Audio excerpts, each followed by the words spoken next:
भंडारा गोंदिया जिला वासियों के लिए खुशखबर है। अब आपका मनपसंद channel BS crime media news अब आपके केबल नेटवर्क पर, जी हां, अपने केबल नेटवर्क के एशियन चैनल नंबर 13 पर उपलब्ध है। बीएस क्राइम मीडिया न्यूज पर खेल, राजनीति, क्राइम, साहित्य व अन्य खबरें प्रकाशित की जाती है। हमारे साथ जुड़ने के लिए तथा हमारे चैनल में खबरें, विज्ञापन आदि के लिए संपर्क करें 8669151757 पर।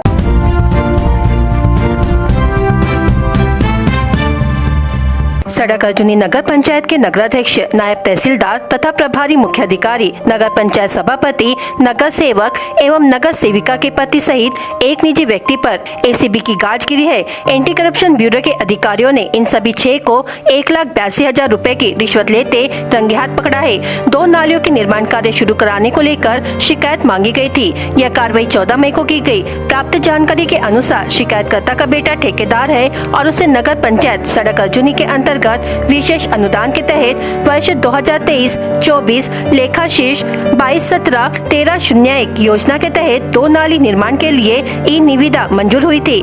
उक्त कार्य शुरू करने के लिए शिकायतकर्ता ने मुख्याधिकारी व नगराध्यक्ष से मुलाकात की। इस दौरान नगराध्यक्ष ने निविदा राशि 12,15,634 रुपए में से 15% 1,82,000 रुपए रिश्वत की मांग की। नगराध्यक्ष ने वह रिश्वत एक दुकान में देने को कहा, जहाँ रिश्वत लेते हुए एसीबी विभाग के कर्मचारियों ने आरोपी को रंगे हाथ पकड़ा। आरोपी नगराध्यक्ष तेजराम किशन मडावी, उम्र 66 वर्ष, नायब तहसील एवं प्रभारी मुख्याधिकारी शरद विठल हलमारे, उम्र 56 वर्ष, नगर पंचायत निर्माण सभापति अश्लेष मनोहर अंबादे, उम्र 35 वर्ष, पार्षद महेंद्र जयपाल वंजारी, उम्र 34 वर्ष, पार्षद का पति जुबेर अलीम शेख, व्यापारी शुभम रामकृष्ण येर ने उम्र 27 वर्ष के खिलाफ डुग्गीपार थाने में मामला दर्ज किया गया। यह कार्रवाई पुलिस उप अधीक्षक विलास काले, पुलिस निरीक्षक अतुल तवाड़े, उमाकांत उगले, सहायक फौजदार चंद्रकांत करपे, हवालदार संजय कुमार भोरे, मंगेश कहालकर, सिपाही संतोष शेंडे, संतोष बोपचे, अशोक कापसे, संगीता पटले, दीपक बाटबरवे ने की है। गोंदिया नगर परिषद के तत्कालीन मुख्याधिकारी करण चौहान को चुनाव से पहले भंडारा नगर परिषद के मुख्याधिकारी के रूप में स्थानांतरित कर दिया गया था। उनकी जगह नए मुख्याधिकारी सुनील भल्लाट की नियुक्ति हुई है, लेकिन नए मुख्याधिकारी नगर परिषद कार्यालय में उपस्थित नहीं होते हैं, जिससे नागरिकों को काफी परेशानी उठानी पड़ती है। इसलिए आज शिवसेना उबाठा ग्रुप के पदाधिकारियों ने मुख्याधिकारी के खिलाफ विरोध प्रदर्शन किया और गोंदिया नगर परिषद के मुख्याधिकारी लापता है ऐसे पोस्टर लगाए हैं। शिवसेना उबाठा गुट ने चेतावनी दी है कि अगर अगले 8 दिनों में मुख्याधिकारी सरकारी कामकाज के दौरान नगर परिषद में उपस्थित नहीं हुए तो वे शिवसेना स्टाइल में विरोध प्रदर्शन करेंगे।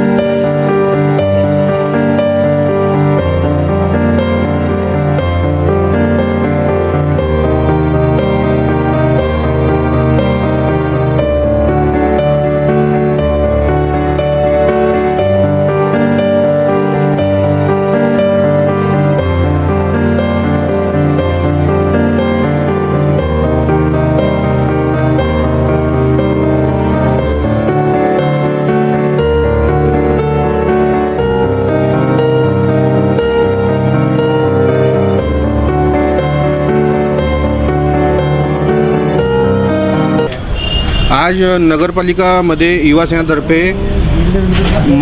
मागील 10 दिवसापासून मी सीओ साहेबांना बघत आहो की सीओ साहेब असतील तर आपण त्यांना भेटून एक ज्ञापन द्यायचं होतं। मग कॉल पण केला पण कॉल उचलायला सीओ साहेब तयार नाही आहेत। तर साहेबांनी 26 फरवरीला इथं जॉईनिंग केलं सीओ म्हणून, तर तेव्हापासून ते इलेक्शनच्या ड्युटीमध्ये लागले होते। 19 एप्रिलपर्यंत इलेक्शनच्या ड्युटीमध्ये ते व्यस्त होते।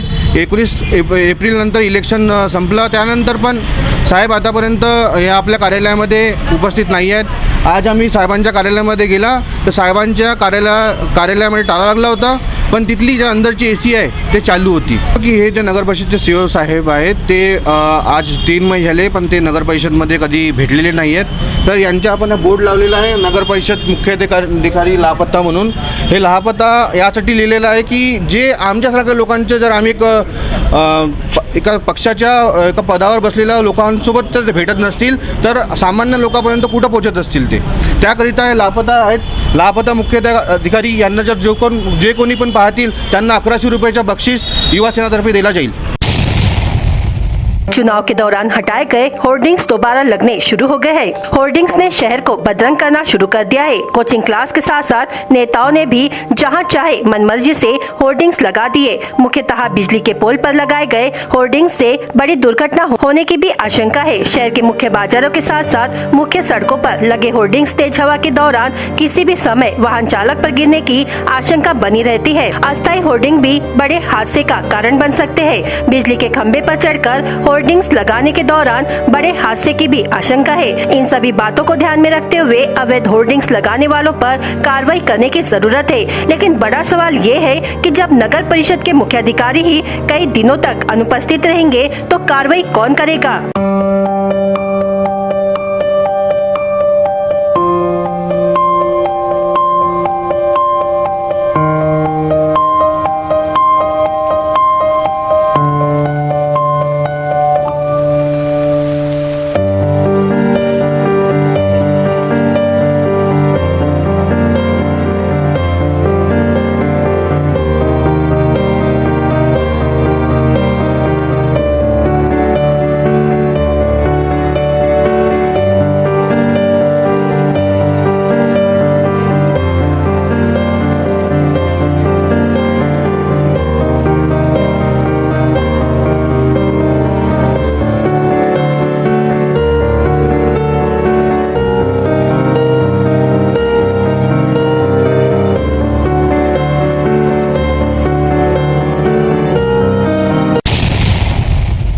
भंडारा जिले में 10वीं और 12वीं CBSE का रिजल्ट आने के बाद बच्चों ने अपनी पढ़ाई और मेहनत का बखूबी रंग लाया है. उसी प्रकार सनफ्लैक्स स्कूल की छात्रा सोबिया फातिमा साजिद सिद्दीकी ने 12वीं कक्षा में 90.6% लेकर पहली रैंक सनफ्लैक्स स्कूल में हासिल की है. अपने स्कूल, माता पिता और परिवार का नाम रोशन किया है, जिससे सोबिया फातिमा को स्कूल, परिवार, माता पिता और मित्र की तरफ से ढेरों शुभकामनाएं दी गई है.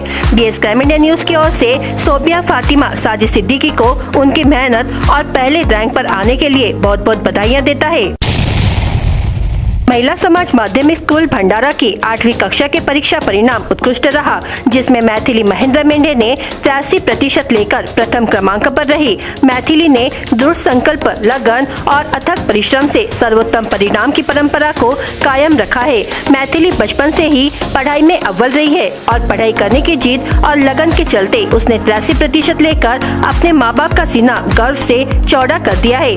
मैथिली को शुभकामनाओं की बरसात हो रही है. महेंद्र मेंढे के मित्र परिवार ने उन्हें पुष्प गुच्छ देकर शुभकामनाएं दी और उज्जवल भविष्य की कामना की. BS crime India news Maithili को भविष्य के लिए शुभकामनाएं देता है और उज्जवल भविष्य की कामना करता है.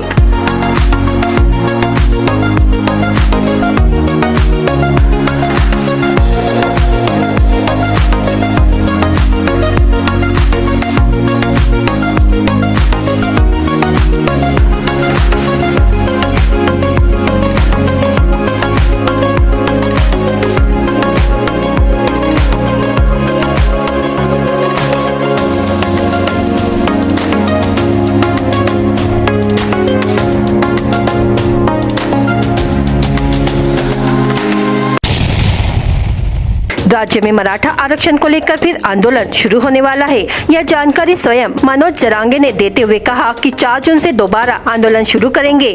उल्लेखनीय है कि 4 जून को लोकसभा चुनाव के नतीजे आएंगे. जरांगे फिर जाग गए हैं. मनोज जरांगे ने मंगलवार को छत्रपति संभाजी नगर में छत्रपति संभाजी महाराज की प्रतिमा पर माल्यार्पण करने के बाद कहा कि सरकारी नौकरियों और शैक्षणिक संस्थानों में दाखिले में मराठा समुदाय के लिए आरक्षण की मांग के लिए 8 जून को एक रैली की जाएगी. जरांगे ने कहा कि उन्हें राज्य सरकार पर विश्वास नहीं है। हमें आर्थिक रूप से पिछड़े वर्ग के तहत 10% आरक्षण दिया गया, इसका कोई फायदा नहीं हुआ और यह हमने पुलिस भर्ती परीक्षा में देख लिया। अब 4 जून को सुबह 9 बजे से अनिश्चितकालीन भूख हड़ताल करके आंदोलन दोबारा शुरू करेंगे। आंदोलन शांतिपूर्ण ढंग से होगा। 8 जून को बीड जिले के नारायणगढ़ में रैली होगी, जिसकी तैयारी चल रही है। देश में इस समय भीषण गर्मी पड़ रही है, लेकिन मानसून इस बार खुशखबरी लेकर आ रहा है। मौसम विभाग के मुताबिक मानसून इस वर्ष समय से पहले दस्तक देने वाला है। दक्षिण पश्चिम मानसून समय से पहले अंडमान निकोबार में दस्तक देने वाला है। IMD के पूर्वानुमान के मुताबिक 19 मई को मानसून के अंडमान निकोबार में पहुंचने की संभावना है। उसके बाद मानसून देश के अन्य हिस्सों की तरफ बढ़ेगा। वैसे तो हर वर्ष अंडमान निकोबार में मानसून 22 मई तक आता है, लेकिन इस साल ये 3 दिन पहले ही दस्तक दे सकता है। इसके बाद 1 जून के बीच ये केरल पहुंचेगा। मानसून के बंगाल की खाड़ी से मुख्य भूमि भारत की ओर बढ़ने के लिए परिस्थितियां अनुकूल हो गई है। इसलिए अनुमान है कि 19 मई तक मानसून भारत की सीमा में प्रवेश कर जाएगा।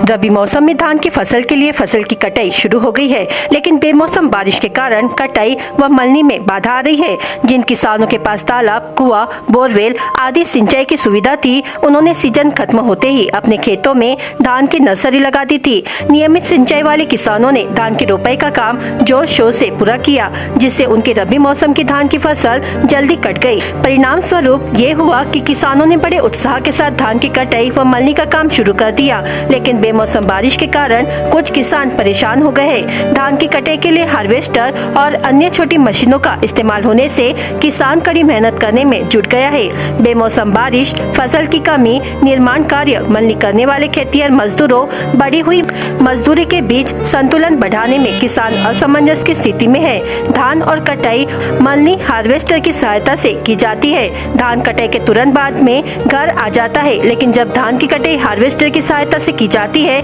तो धान की कटाई के बाद सुखाना पड़ता है, क्योंकि धान में नमी रहती है। किसानों के पास जगह नहीं होने से धान को सड़क पर सुखाया जा रहा है। अनेक किसान परेशान हो गए हैं। BS क्राइम इंडिया न्यूज आपके सामने पेश कर रहा है भंडारा क्राइम वारदात। हर जुर्म से हम आपको कराएंगे अवगत। आपके अपने चैनल पर रोजाना शाम 7 बजे, तो देखना ना भूलिए क्राइम वारदात। हालत बिगड़ने पर युवती की नागपुर में इलाज के दौरान मौत हो गई। मृतक का नाम पेंड्री मोटी निवासी साक्षी वाल्मीकि टिचकुले, उम्र 17 वर्ष है। लाखनी पुलिस ने मरकज दर्ज कर लिया है। चालक ने टक्कर मारकर घायल करने की घटना वर्ठी में घटी। वर्ठी निवासी विजय नागदेवे अपनी साइकिल से बाजार जा रहा था तो ईश सुधीर बागड़े, उम्र 18 वर्ष ने बाइक से उसे टक्कर मारकर घायल कर दिया। तेज रफ्तार कार ने बाइक को टक्कर मार दी। इसमें बाइक सवार 2 लोग गंभीर रूप से घायल हो गए। वैभव गजानन सेलोकर अपने चाचा के साथ बाइक से खापा साले जाते समय कार के चालक ने उनके बाइक को टक्कर मार दी। कादर से लाखनी की ओर जा रहे एक तेज रफ्तार ट्रक ने बाइक को टक्कर मार दी। इस हादसे में महिला की मौके पर ही मौत हो गई। मृत महिला का नाम वाघबोड़ी निवासी दर्शना गौतम तिरपुड़े, उम्र 46 वर्ष है। कादा पुलिस ने ट्रक चालक के खिलाफ मामला दर्ज किया है। बिना लाइसेंस से रेत परिवहन कर रहे 4 ट्रैक्टरों पर पौनी पुलिस ने कार्रवाई की। इस कार्रवाई में पुलिस ने 4 ब्रास रेत समेत ट्रैक्टर ऐसा 22,12,000 रुपए कीमत का माल जब्त किया। नालियों का निर्माण कार्य शुरू करने के लिए शिकायतकर्ता के लड़के से 1,82,000 रुपए रिश्वत की मांग करने वाले सड़क अर्जुनी नगर पंचायत के नगराध्यक्ष, नायब तहसीलदार व प्रभारी मुख्याधिकारी, नगर पंचायत के निर्माण सभापति, पार्षद का पति व एक व्यापारी को ACB विभाग ने रंगे हाथ पकड़ा। डुग्गीपार थाने में मामला दर्ज किया गया। तुमसा तहसील के सोंडिया बांध पर मछली पकड़ने गए युवक पानी में गिर गया और उसकी मौत हो गई। मृत युवक का नाम वारपिंडेपार निवासी राजेंद्र मोरेश्वर आंबेडारे, उम्र 30 वर्ष है। पुलिस ने मामला दर्ज कर लिया और आगे की जांच कर रही है। भंडारा गोंदिया जिला वासियों के लिए खुशखबर है। अब आपका मनपसंद channel BS crime India news अब आपके केबल नेटवर्क पर, जी हाँ, अपने केबल नेटवर्क के एशियन चैनल नंबर 13 पर उपलब्ध है। BS क्राइम इंडिया न्यूज पर खेल, राजनीति, क्राइम, साहित्य व अन्य खबरें प्रकाशित की जाती है। हमारे साथ जुड़ने के लिए तथा हमारे चैनल में खबरें, विज्ञापन आदि के लिए संपर्क करें 8669151757 पर।